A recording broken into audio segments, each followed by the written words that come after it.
நமது captain news தொலைக்காட்சியின் பிற்பகல் செய்திகளை வழங்குவதற்காக கனிமொழி.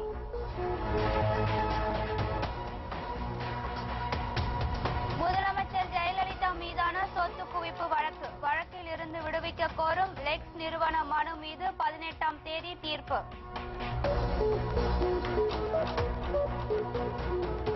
மாநிலங்களவை இடைத்தேர்தலுக்கான வேட்புமனு தாக்கல் தமிழகத்தில் தொடங்கியது. வேட்புமனு மீது 24ஆம் தேதி பரிசீலனை.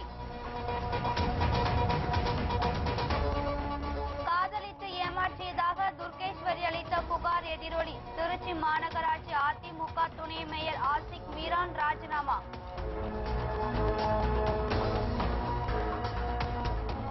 விஐபிக்களின் பாதுகாப்பை குறைக்க மத்திய அரசு முடிவு. செலவை கட்டுப்படுத்த உள்துறை அமைச்சகம் நடவடிக்கை. வலுவான இந்தியாதான் அண்டை நாடுகளுக்கு தேவை. பூட்டான் நாடாளுமன்றத்தில் பிரதமர் நரேந்திர மோடி சிறப்புரை. தங்கம் விலை சவரனுக்கு 232 ரூபாய் உயர்வு. வெள்ளி கிலோவிற்கு 340 ரூபாய் அதிகரிப்பு.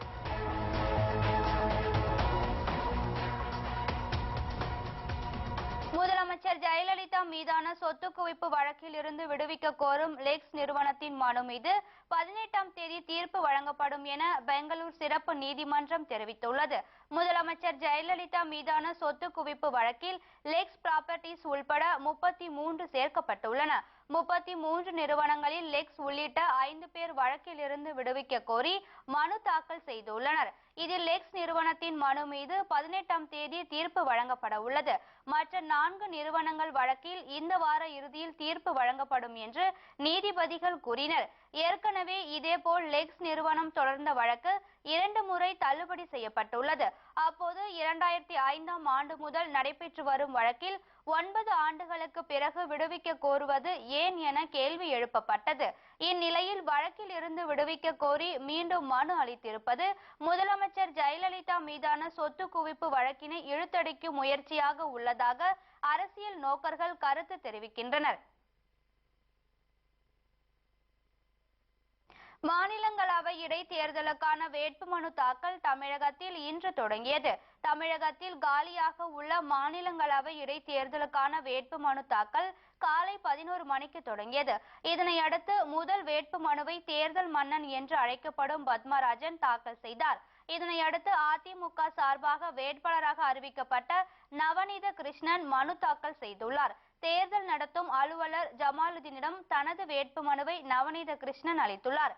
மாநிலங்களவை இடைத்தேர்தலுக்கான வேட்புமனு தாக்கல் இன்று தொடங்கி வரும் 23ஆம் தேதி வரை நடைபெறுகிறது. அத்துடன் வேட்புமனு மீதான பரிசீலனை 24ஆம் தேதி நடைபெற உள்ளது. தேர்தல் நடத்தும் அதிகாரி முன்போ அல்லது உதவி தேர்தல் நடத்தும் அதிகாரி முன்போ காலை 11 மணி முதல் பிற்பகல் 3 மணி வரை வேட்புமனுவை தாக்கல் செய்யலாம் என்றும் அறிவிக்கப்பட்டுள்ளது. சுடுகாட்டு கூரை ஊழல் வழக்கில் 2 ஆண்டு சிறை தண்டனை பெற்ற TM செல்வ கணபதி தகுதி இழப்புக்கு உள்ளானதால் அவரது மாநிலங்களவை உறுப்பினர் பதவி காலியானது. இதைத் தொடர்ந்து இடைத்தேர்தலுக்கான அறிவிப்பை தேர்தல் ஆணையம் அறிவித்தது. தமிழகத்தில் தேர்தலை நடத்தும் அதிகாரியாக சட்டப்பேரவை செயலர் ஜமாலுதீன் நியமிக்கப்பட்டுள்ளார் என்பது குறிப்பிடத்தக்கது.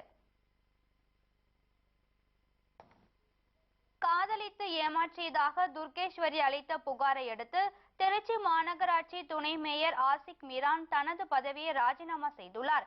தனது ராஜினாமா கடிதத்தை திருச்சி மாநகராட்சி மேயர் ஜெயாவிடம் ஆசிக் மீரான் அளித்துள்ளதாக கூறப்படுகிறது. இது குறித்து நமது திருச்சி செய்தியாளர் விஜயானந்த் தரும் தகவலை தற்போது கேட்கலாம். வணக்கம் விஜயானந்த். வணக்கம் கனிமொழி. உங்க தகவலை சொல்லுங்க. அதாவது கடந்த 2011 சட்டமன்ற தேர்தலில் அமைச்சராக பதவியேற்ற ஒரே வாரத்தில் கார் விபத்தில் இறந்து போன மரியம் பிச்சையின் மகன் ஆஷிக் மீரா திருச்சி மாநகராட்சி துணை மேயராக உள்ளார். கடந்த 2006ஆம் ஆண்டு திருச்சி சங்கிலியாண்டபுரம் பகுதியில் உள்ள தனியார் நிறுவனத்தில் வேலை பார்த்து வந்த முன்னாள் ராணுவ வீரரின் மகளான துர்கேஸ்வரி என்ற பெண்ணை காதலிப்பதாக கூறி தொல்லை செய்து பின்னர் அவரை 2006ஆம் ஆண்டு டிசம்பர் மாதம் மலைக்கோட்டை அருகில் உள்ள பிள்ளையார் கோவிலில் வைத்து திருமணம் செய்து கொண்டார். பின் அவரது அத்தை அதாவது மரியம் பிச்சையின் சகோதரி மைமூன் நிஷாவின் மகள் சாஜிதா பேகத்தை இரண்டாவதாக திருமணம் செய்து கொண்டார். அவர் எங்களது மத வழக்கப்படி இரண்டாவது திருமணம் பெரிய விஷயங்கள் இல்லை என கூறி துர்கேஸ்வரியை சமாதானம் செய்து வந்தார். இந்நிலையில் கடந்த மார்ச் மாதம் ஆஷிக் மீராவின் அத்தை மைமூன் நிஷா மற்றும் ஆஷிக் மீராவின் நண்பர்களான பாபு, டைபூன், சரவணன், உமர் ஆகியோர் அப்போது கர்ப்பமாக இருந்த துர்கேஸ்வரியை ஆஷிக் மீராவை விட்டு ஓடிவிட வேண்டும் என மிரட்டல் விடுத்துள்ளனர். மேலும் கொலை செய்து வருவதாகவும் அவரை மிரட்டி வந்தனர். கடந்த ஒரு வருட காலமாக துர்கேஸ்வரி இது குறித்து மாநகர கமிஷனர் அலுவலகம், பொன்மலை உதவி ஆணையர் அலுவலகம், பொன்மலை மகளிர் காவல் நிலையம் உள்ளிட்ட அனைத்து இடங்களிலும் புகார் அளித்தார். ஆனால் இந்த புகார்களின் பேரில் அவர் அதிமுகவின் துணை மேயர் என்பதால் எந்த ஒரு காவல்துறையினரும் இதை நடவடிக்கை எடுக்கவில்லை. இந்நிலையில் இந்த பிரச்சனை தீவிரமடைந்து 2 நாட்களுக்கு முன்னர் துர்கேஸ்வரி தனது வழக்கறிஞர் பானுமதியுடன் மற்றும் கை குழந்தை மற்றும் தாயுடன் வந்து பொன்மலை மகளிர் காவல் நிலையத்தில் அமர்ந்து என்னுடைய புகாரை ஏற்காவிட்டால் நான் இங்கிருந்து நகர மாட்டேன் என்று ஒரு உள்ளிருப்பும் போராட்டம் போல உள்ளே உட்கார்ந்தார். இதனைத் தொடர்ந்து இன்று திடீரென ஆஷிக் மீரா தனது பதவியை ராஜினாமா செய்வதாக இன்று காலை மேயர் ஜெயாவிடம் கடிதம் ஒன்றை அளித்துள்ளார். திருச்சி மாவட்டத்தில் பாலியல் தொடர்பான புகாரில் சிக்கி தனது பதவியை இழக்கும் 2வது நபர் ஆஷிக் மீரா. இதற்கு முன்பு வழக்கறிஞர் ராணியை ஏமாற்றிய வழக்கில் திருச்சி மேற்கு தொகுதி எம்எல்ஏ பரஞ்சோதி தனது அமைச்சர் பதவியை இழந்தது குறிப்பிடத்தக்கது. கனிமொழி, உங்க தகவலுக்கு நன்றி. நன்றி. முக்கிய பிரமுகர்களுக்கு வழங்கப்படும் பாதுகாப்பை குறைக்க மத்திய அரசு முடிவு செய்துள்ளதாக தகவல்கள் வெளியாகியுள்ளது. இந்தியாவில் 4 பிரிவுகளில் 250 முக்கிய பிரமுகர்களுக்கு மத்திய அரசால் தற்போது பாதுகாப்பு வழங்கப்பட்டு வருகிறது. மிக முக்கிய தலைவர்களுக்கு வழங்கப்படும் Z+ பாதுகாப்பு பணிக்கு மட்டும் 40 முதல் 60 வீரர்களும் 2 மெய்காவலர் வாகனங்களும் தேவைப்படுவதாக கூறப்படுகிறது. இந்நிலையில் பாதுகாப்பு வழங்கப்படும் முக்கிய பிரமுகர்களின் பட்டியலை மறு ஆய்வு செய்ய உள்துறை அமைச்சகம் முடிவு செய்துள்ளதாக தகவல்கள் வெளியாகியுள்ளன. கடந்த ஓராண்டாக பரிசீலனையில் உள்ள இப்பணிகளை முடுக்கிவிட தற்போது மத்திய அரசு முடிவு செய்துள்ளது. தற்பொழுது பட்டியலில் உள்ள பலரது பெயர்களும் இதில் நீக்கப்பட வாய்ப்பு உள்ளதாக கூறப்படுகிறது.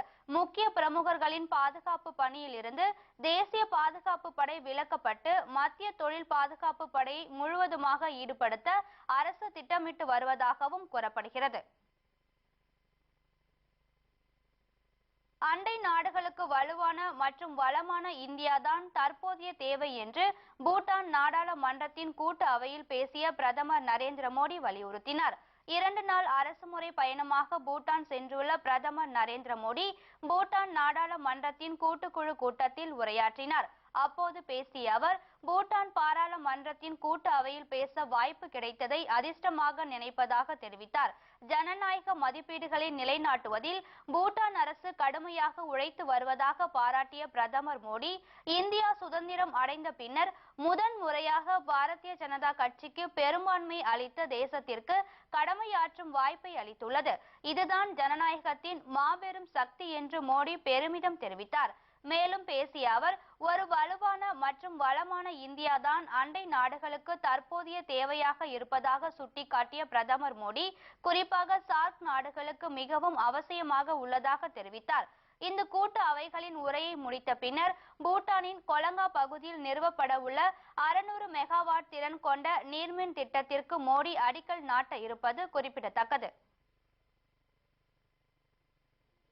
சென்னையில் ஆபரண தங்கம் ஒரே நாளில் சவரனுக்கு 232 ரூபாய் உயர்ந்துள்ளது.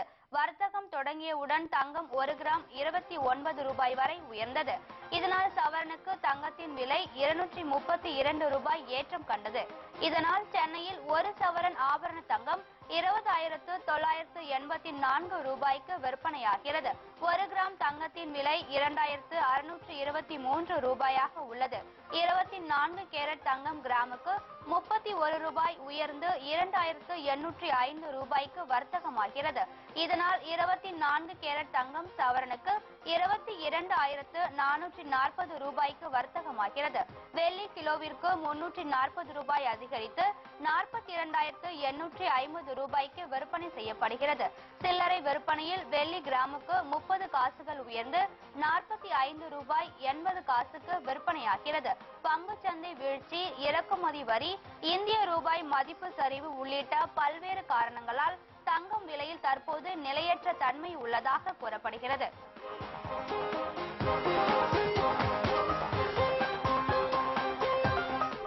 சிறிய விளம்பர இடைவேளைக்கு பிறகு மேலும் பல செய்திகளை காணலாம். தொடர்ந்து இணைந்திருங்கள் நமது கேப்டன் நியூஸ் தொலைக்காட்சியுடன்.